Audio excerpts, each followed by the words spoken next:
اعظم گھر سے ننگی تلوار لے کر نکلے.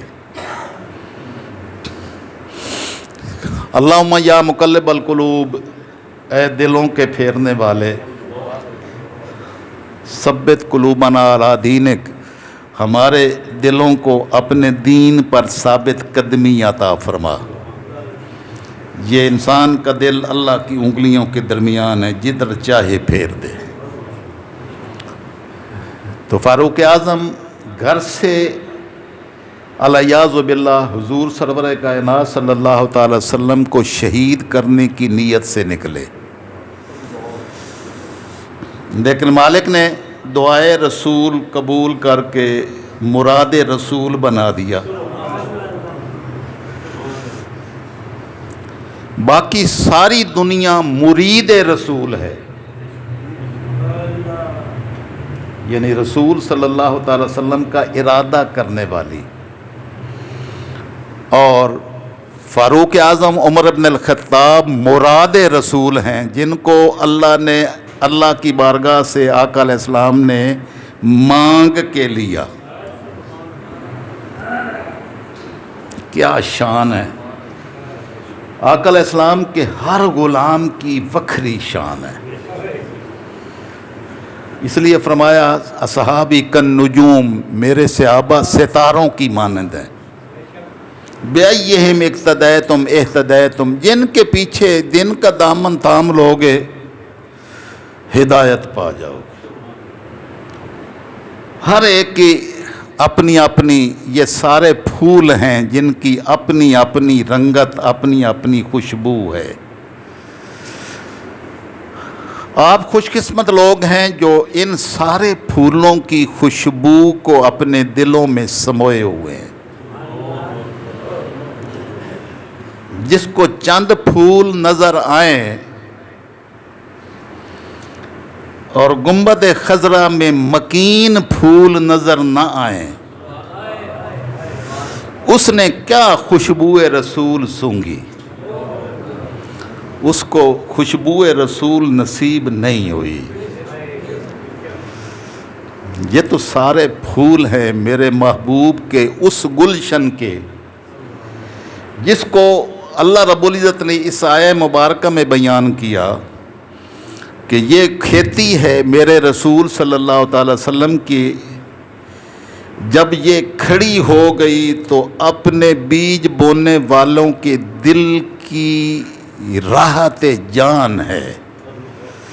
ان کو دیکھ کر آقا علیہ الصلوۃ والسلام کو آنکھوں کی ٹھنڈک نصیب ہوتی ہے، اور اتنی آنکھوں کی ٹھنڈک نصیب ہوئی کہ دعائی فرما دی ان کے لیے. تو آپ گھر سے نکلے ننگی تلوار لے کر. آقا علیہ السلام اس وقت خفیہ طور پر ابھی چھپ چھپ کر تبلیغ ہو رہی تھی. دار ارقم میں موجود تھے، صحابہ کرام بھی آپ کے ساتھ موجود تھے.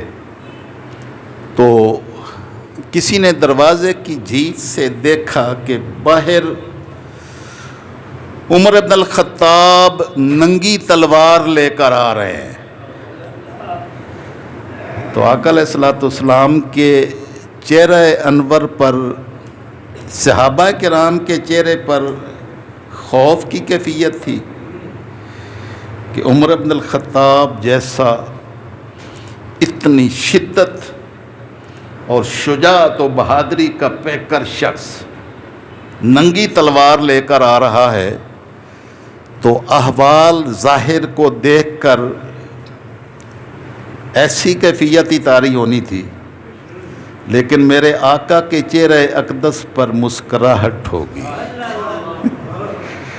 کہ گویا جو دعا کی تھی اللہ کی بارگاہ میں وہ اسی ہستی کے حق میں مالک نے قبول فرما لی ہے. لوگوں کو ننگی تلوار نظر آ رہی تھی، سید الانبیاء کو فاروق اعظم کے گھائل ہونے کی کیفیات نظر آ رہی تھی کہ نگاہ نبوت نے گھائل کر دیا ہے. آقا علیہ الصلوۃ والسلام نے فرمایا کوئی بات نہیں، آنے دیں۔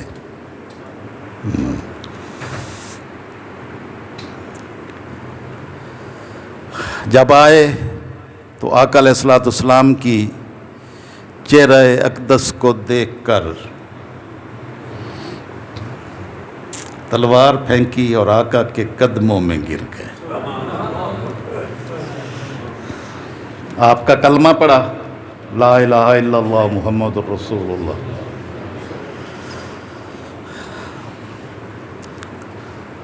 آقا علیہ السلام نے دعا کی تھی کہ باری تعالیٰ اسلام کو عزت عطا فرما۔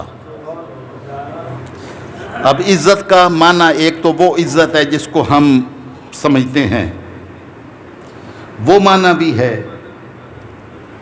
اسلام کو عزت آپ کے صدقے میں ملی۔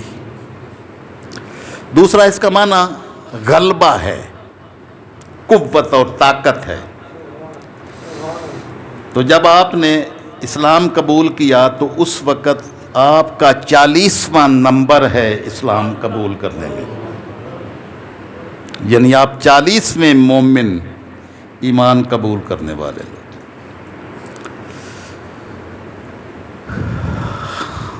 آپ نے عرض کی یا رسول اللہ صلی اللہ علیہ وسلم، اب دین کی بات چھپ چھپ کے نہیں ہوگی۔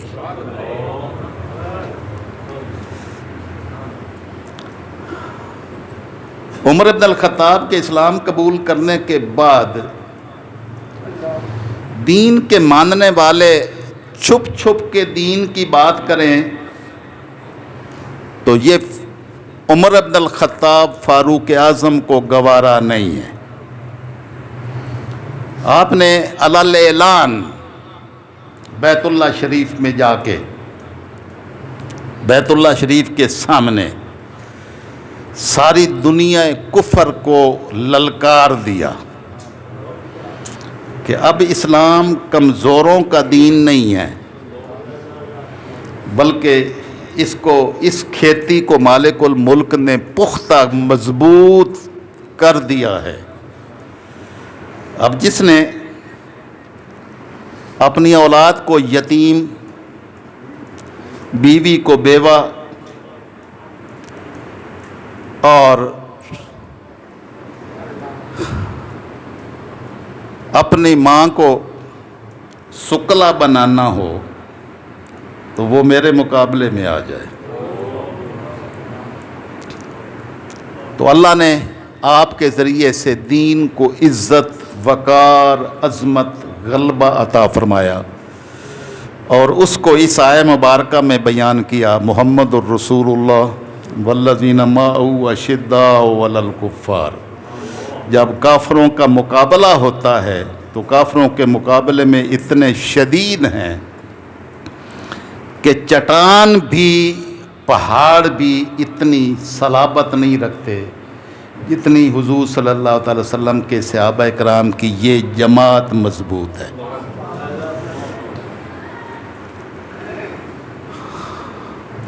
آقا علیہ الصلوۃ والسلام نے، اب یہ میں نے آپ کو آیات مبارکہ، ایک آیت نہیں، قرآن پاک کی سینکڑوں آیات ہیں جو حضور صلی اللہ علیہ وسلم کے ان صحابہ کرام کی عظمت کا بیان فرماتی ہیں، جس میں اللہ نے بیان کیا۔ تو میں نے آپ کو ایک بات سمجھائی تھی کہ اللہ کی توفیق کے بغیر کچھ نصیب نہیں ہوتا۔ تو مالک کی 1000 دلائل بھی دے دیں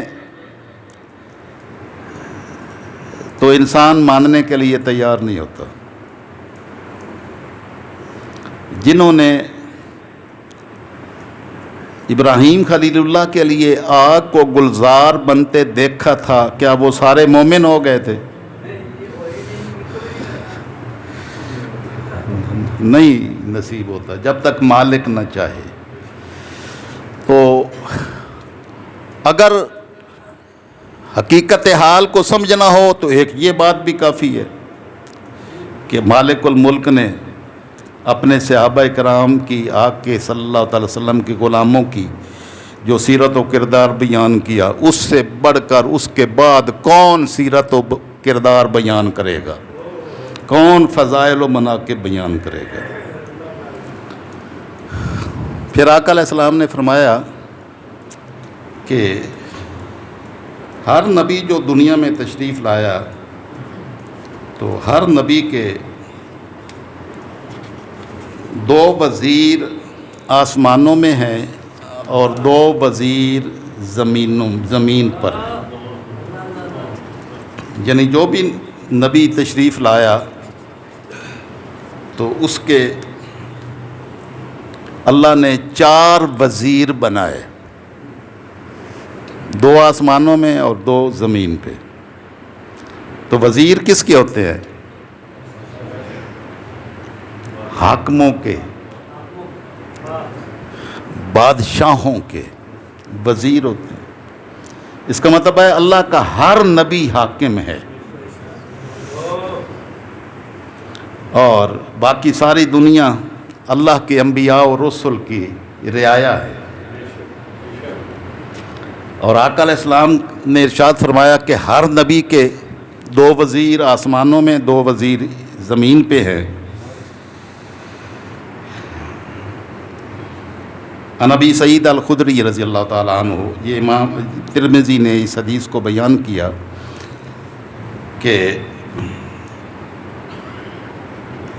ابو سعید خدری رضی اللہ تعالیٰ عنہ ارشاد فرماتے کہ رسول اللہ صلی اللہ علیہ وسلم نے ارشاد فرمایا ما من نبی الا لہو وزیران من آل السماء و وزیران من آل الارض، ہر نبی کے 2 وزیر آسمان والوں میں ہیں، آسمان میں ہیں، اور 2 زمین میں۔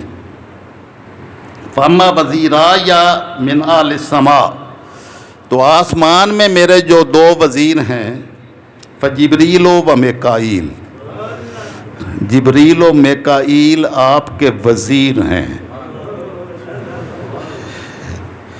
تو کیا وزیر کو دیکھنے کے لیے معراج کی رات آپ تشریف لے گئے تھے؟ حیرت کی بات ہے، آقا علیہ السلام ان کو اپنا وزیر قرار دیں اور کچھ لوگ کہیں کہ معراج کی رات تاجدار کائنات صلی اللہ تعالی وسلم جبریل کو دیکھنے کے لیے گئے تھے۔ جبریل تو میرے آقا کی بارگاہ اقدس کا وزیر ہے، آپ کی سلطنت کا، وہ بڑی عظمتوں کے مالک ہیں۔ ایسا کوئی لفظ بھی استعمال نہیں ہونا چاہیے جو ان کی شان کو کم کرے۔ ان کی شان بڑی عظیم ہے، وہ نورانی مخلوق کا سردار ہیں، لیکن میرے محبوب کے غلام ہیں، میرے محبوب کے وزیر ہیں۔ وما وزیرایا من آل الارض، رہ گئے زمین والوں میں میرے 2 وزیر، فابو بکر و عمر، تو میرے 2 وزیر زمین پر ابو بکر ہیں، عمر ہیں۔ تاجدار کائنات صلی اللہ تعالی وسلم کی صحبت کا وہ شرف نصیب ہوا کہ دائیں بائیں میرے آقا کے یہی 2 ہستیاں ہوتی۔ آقا علیہ السلام کی بارگاہ میں جانا ہوتا تو یہ 2 ہستیاں جاتی، آقا علیہ السلام گھر سے باہر تشریف لاتے، آقا علیہ السلام ان دونوں کی اتنی محبت کا اظہار فرماتے کہ تاجدار کائنات صلی اللہ تعالی وسلم نے یہ بھی انداز اختیار کیا کہ اپنا ایک بازو ابو بکر صدیق کے کندھوں پر رکھا اور دوسرا بازو فاروق اعظم کے کندھے پر رکھ کر آپ تشریف لا رہے ہیں۔ کیا رنگ دنیا نے دیکھے، یہ سعادت، یہ کمال۔ اور فاروق اعظم دعا کرتے کہ باری تعالیٰ مجھے شہادت کی موت عطا فرمانا اور اپنے محبوب کے شہر میں عطا فرمانا۔ اب یہ دونوں چیزیں بظاہر متضاد لگتی تھیں، شہادت تو میدان جنگ میں ہوگی، لیکن اللہ نے آپ کی دعا کو قبول کیا کہ رسول اللہ صلی اللہ تعالی وسلم کی ذات سے اتنی دوری گوارا نہ تھی کہ باری تعالیٰ شہادت کی تمنا بھی ہے، اللہ مرزقنی شہادتاً فی سبیلک، اپنے راستے میں شہادت کی موت عطا فرمانا، وجعل موتی فی بلد حبیبک، اور میری موت کو اپنے محبوب کے شہر میں بھی مجھے عطا فرمانا۔ اللہ نے دونوں عطا فرما دی، اور وہ جو سنگت اور صحبت رسول عطا ہوئی وہ اتنی کثرت کے ساتھ عطا ہوئی کہ تاجدار کائنات صلی اللہ تعالی وسلم نے وصال کے بعد بھی اپنی گود میں لے لیا۔ اللہ نے فرمایا مِنْهَا نُخْرِجُكُمْ وَفِيهَا نُعِيدُكُمْ، ہم اس زمین سے ہی تمہیں نکالتے ہیں اور اسی میں تمہیں واپس لے جائیں گے، وہاں ہی دفن کریں گے۔ ایک بڑا نفیس لطیف نقطہ آپ کو بس سمجھا کے بات ختم کرتے ہیں کہ جس جگہ کی مٹی لے کر انسان کے وجود کو تخلیق کیا گیا ہے اسی جگہ واپس مٹی جاتی ہے، وہ وجود وہاں ہی جاتا ہے۔ اب سید الانبیاء صلی اللہ تعالی وسلم نے اپنے اس گھر کو اور منبر کے اس حصے کو، اس کے درمیان کے حصے کو جنت کا ٹکڑا قرار دیا۔ تو تاجدار کائنات صلی اللہ تعالی وسلم کا خمیر جہاں سے اللہ نے لیا، صدیق و عمر کو اپنے پہلو میں دفن کر کے ساری دنیا کو یہ پیغام دے دیا کہ جس جگہ سے میرا خمیر لیا گیا ہے صدیق و عمر کا خمیر بھی اسی کی گود سے لیا گیا ہے۔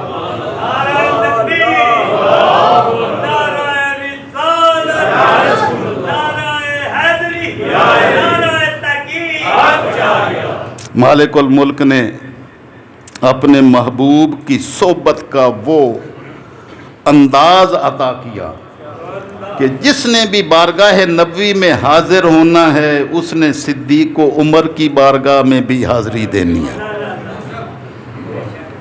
اب یہ نہیں ہو سکتا کہ وہ جنت کا ٹکڑا جہاں سے محبوب خدا صلی اللہ تعالی وسلم کا خمیر لیا گیا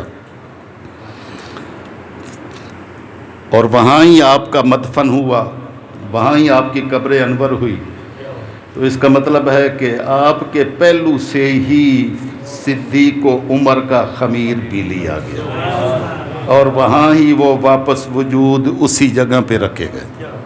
اور جب قیامت کا دن ہوگا تو آقا علیہ السلام نے فرمایا کہ سب سے پہلے انا اول من تنشق عنہ الارض، پہلا میں وجود ہوں گا جس سے زمین پھٹے گی اور میں باہر نکلوں گا۔ تو تاجدار کائنات صلی اللہ تعالی وسلم سب سے پہلے نکلیں گے اور ساتھ ہی صدیق و عمر نکلیں گے۔ اب یہ منظر دنیا میں بھی دکھایا، آخرت میں بھی مالک دکھائے گا۔ اب ایک بات اور کر کے ٹائم بہت قلیل ہو گیا، ختم ہو گیا۔ بلو قرآن مقدس کی شان میں گستاخی کی گئی، یہ اتنا اندوناک پہلو ہے کہ پتہ نہیں دنیا کفر اس کے ذریعے سے کیا سمجھتی ہے کہ وہ کون سی کامیابی حاصل کر لیں گے۔ میں نے عرض کیا تھا کہ اللہ رب العزت نے اپنے قرآن کی حفاظت کا اہتمام کیا ہے۔ اِنَّ عَلَيْنَا جَمْعَهُ وَقُرْآنًا، آقا علیہ السلام پر وحی کا نزول ہوتا تو آقا علیہ السلام جلدی جلدی ان آیات کی تلاوت کرتے۔ اللہ پاک نے فرمایا کہ میرے محبوب آپ کو جلدی سے یہ قرآن پاک پڑھنے کی ضرورت نہیں ہے۔ اِنَّ عَلَيْنَا جَمْعَهُ وَقُرْآنًا، قرآن کو جمع بھی ہم کریں گے اور پڑھنے کا سلیقہ بھی ہم سکھائیں گے۔ پڑھنا بھی ہمارے ذمے ہے، نہ تو اس قرآن کو کوئی قیامت تک ختم کر سکتا ہے، نہ اس کی قرأت کو ختم کر سکتا ہے۔ جب بہت سارے حفاظ شہید ہوئے تو آپ کو معلوم ہے کہ مسلمان کا 3-4 سال کا بچہ اللہ نے اس کے سینے کو وہ طاقت اور قوت دی ہے، اس کو کوئی اور بات یاد رہے یا نہ رہے، اللہ کا کلام سارا یاد ہو جاتا ہے۔ تو دنیا کفر جتنی کوششیں کرتی رہی، اپنی بدبختی اور بد نصیبی کے ہی راستے کھولتی رہی۔ اس کے ذریعے سے نہ یہ قرآن ختم ہوگا، نہ یہ دین ختم ہوگا۔ اس دین کی حفاظت کرنے والا، اس قرآن کا محافظ اللہ ہے، لیکن ہے جرم ضعیفی کی سزا مرگ مفاجات۔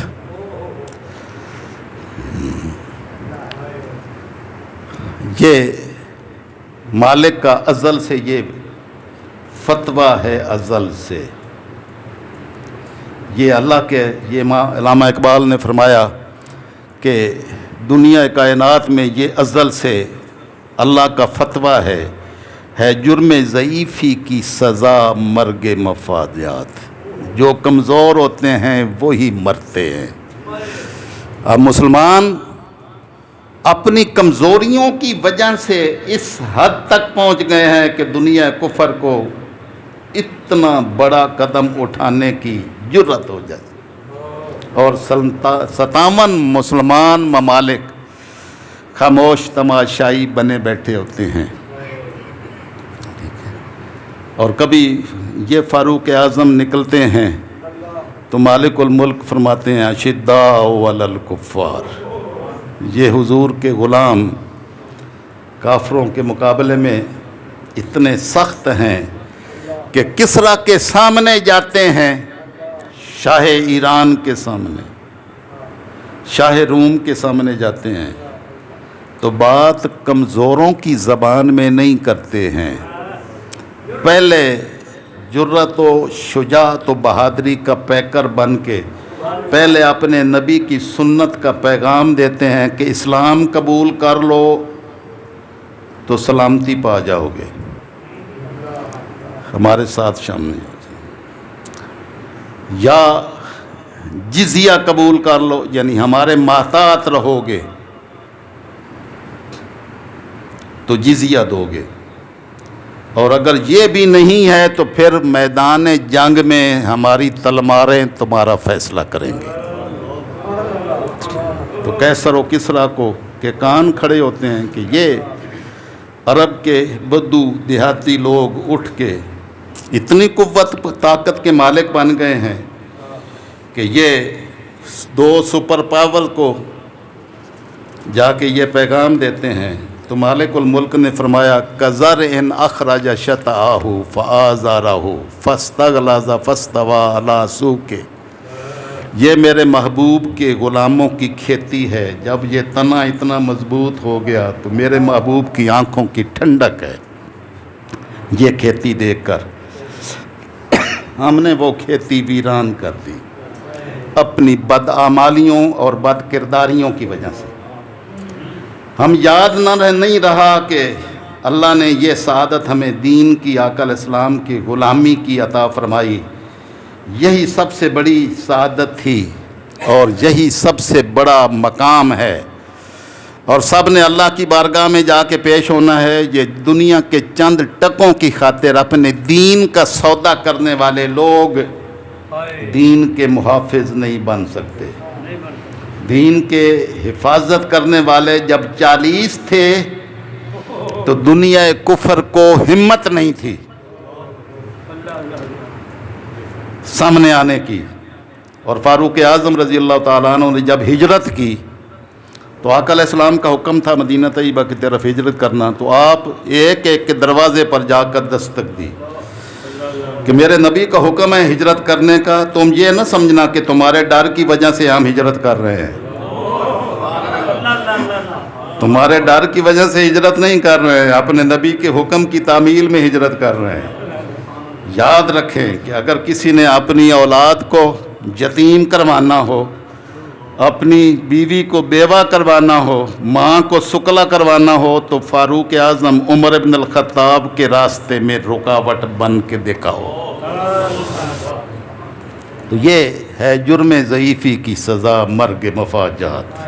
اللہ رب العزت عالم اسلام کو اپنی پہچان نصیب فرمائے، اور اس دین کا آغاز، اس سال کا، ہمارے سال کا آغاز بھی قربانی ہے اور اختتام بھی قربانی ہے۔